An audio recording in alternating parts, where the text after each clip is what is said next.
So I think we have to be careful about any argument that says these people are crazy, it's never going to happen. There have been lots of claims in the past. The technologies that we live with on a day-to-day basis aren't going to be possible. They seem to be possible. We should always be skeptical in order that we aren't taken in by hype and overstatement. Skepticism is likewise important to be able to distinguish between claims about what might happen and claims about what will happen. They now have these automated, like, avatar characters.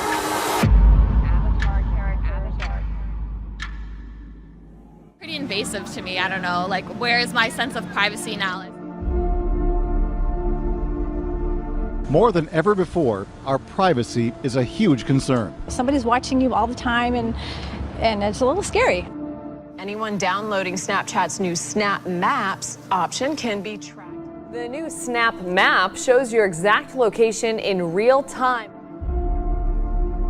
I talked to another mother yesterday. They had no idea that this was even a possibility. No clue. All kinds of new features go into those updates that you're not aware of unless you're really researching everything. Saying that this is dangerous, where will the line for privacy be drawn? This day and age, sadly to say, we have to watch our backs a little bit more often, so the feeling that someone might know where you are that you didn't want to know, it can be alarming.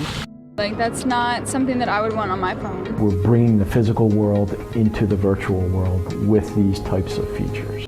What is this world really about that we are creating? What is the role for human beings in this world we're shaping? Is it just to make our lives easier? In fact, this is a really important point that Aldous Huxley made in his classic dystopian novel, Brave New World. Huxley basically argued a similar point. He argued that Orwell was wrong and that, in fact, people would lose their freedom because they were so entertained by screens, by entertainment, by pop culture, that they would voluntarily give up a lot of their personal information. One thing that I want to start with is that our children are very unique generations. So they're first generation who are born and raised in this hyper-connected internet world. The telephone took 75 long years to acquire 50 million users. The internet, 4 years. Facebook, 2.5 years. WhatsApp, 15 months, and Angry Birds, 15 days. Yes? You better believe it. Pricing is going futuristic.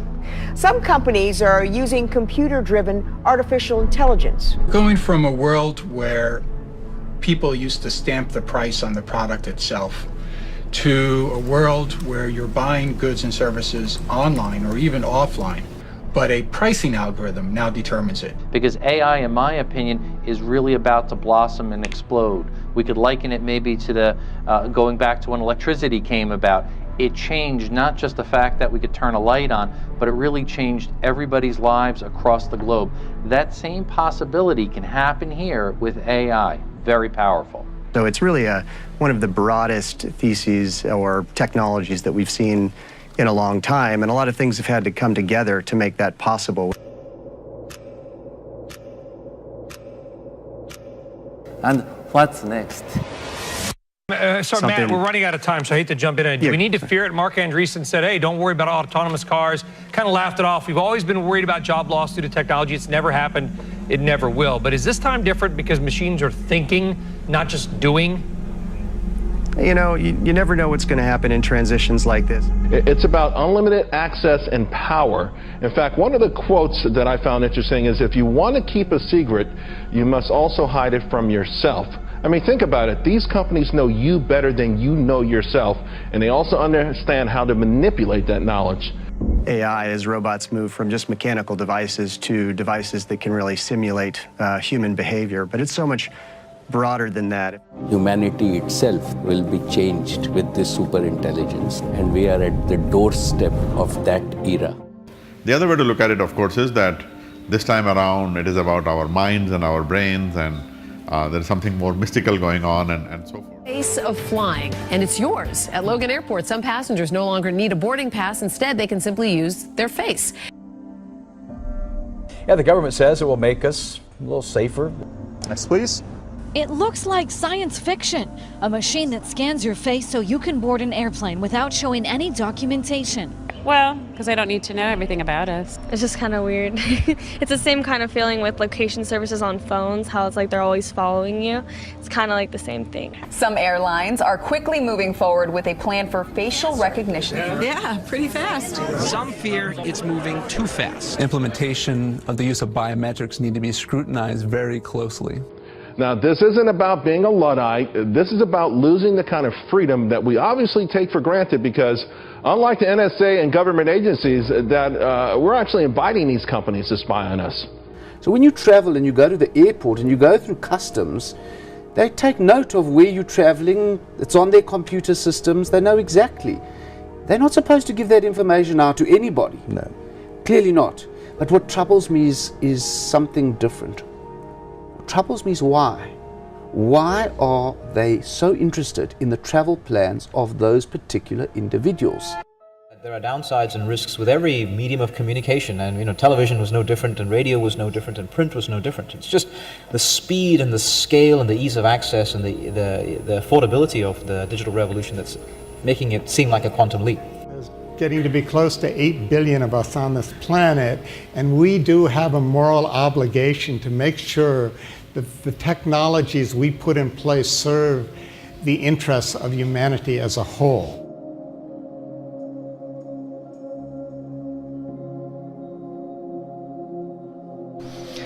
What has changed is a constellation of so-called converging technologies and an ever-accelerating rate of technological change seem poised to give reality to what was once pure speculation.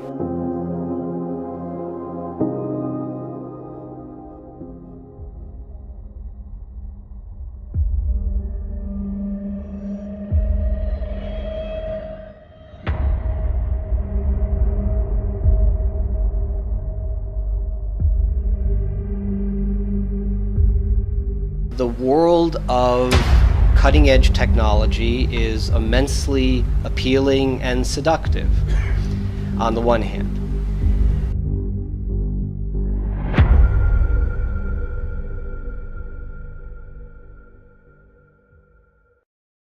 If people don't understand how to think about what constitutes a good human life, then what will be left to them is this, right? Which again is immensely seductive. The speed is mind-boggling. What I'm particularly concerned about it is how little the world is prepared for the fourth industrial revolution. Technology disruption, the fourth industrial revolution. Boy, if only I had a penny every time I came across these buzz phrases. Whether you believe that this is a brand new, distinct industrial revolution, or you feel that it's a mere prolongation of the previous one, I think we can all agree here that this phenomenon is all about exponential speed.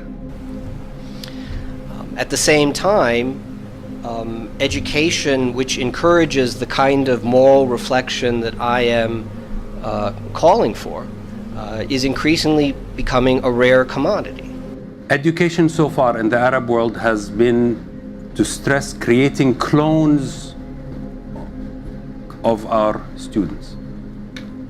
Youth who are identical to each other, who say the same thing when they're asked a question, who answer the same way, who think exactly the same way. And this is part of our paternalistic culture, but part of the third and the second and the first industrial revolution. The fourth revolution does not need that. It needs individuals. This is not what we are teaching. So I think that the problem is that these two trends together, it's a vector that points in a very dangerous direction.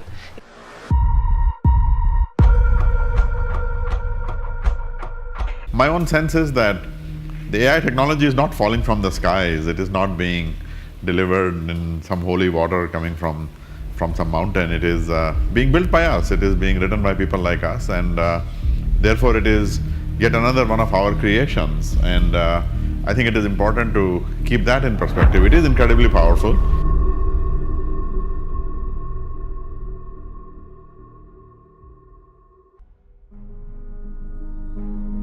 The not so cynical answer to your question is that we are at this remarkable moment when some things that people might have dreamt about for a very long time now, we're actually beginning to piece together how it is that some of them might really be brought about by serious human efforts.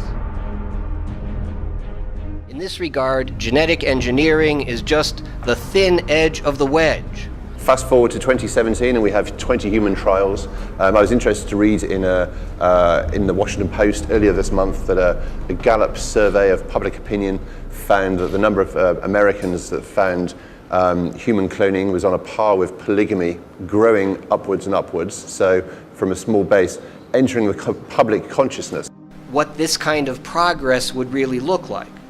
But from the broader transhumanist perspective, it is certainly difficult to imagine that somehow in a world of perpetual change, there'll be a fixed moral core to preserve as the wildest of innovations are being developed.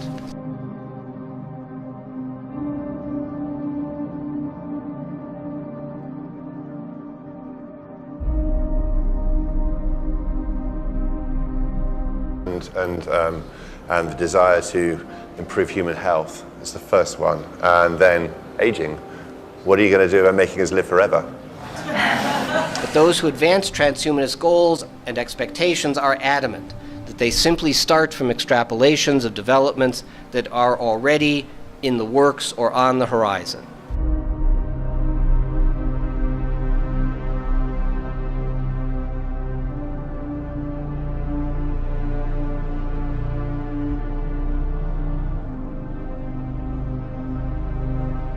Creating the entrepreneurship mindset through critical thinking is the way of education. It's not reading, it's not changing curriculum, it's to ask any question and get away with it. There is no red lines. There is nothing there. You can ask any question which comes to your mind, including is God there or not. Even that simple question, you have the right to ask it, whatever the answer is. So the people have to be allowed to get that through.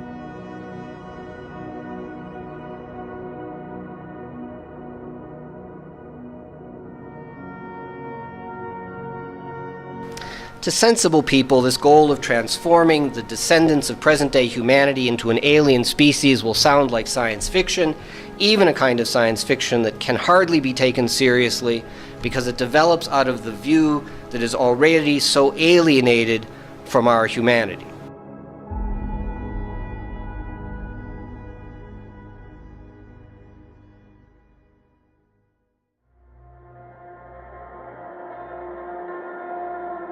We file taxes, vote in national elections. Right, why do we do those things? Because there's a persistent need for order and hierarchies, as opposed to a world where we can each of us do as we please. Do as we please. Do as we please. And what is the logical conclusion of this? Are we ever going to be able to draw a line in the sand? We are the most powerful generation that's ever existed in human history.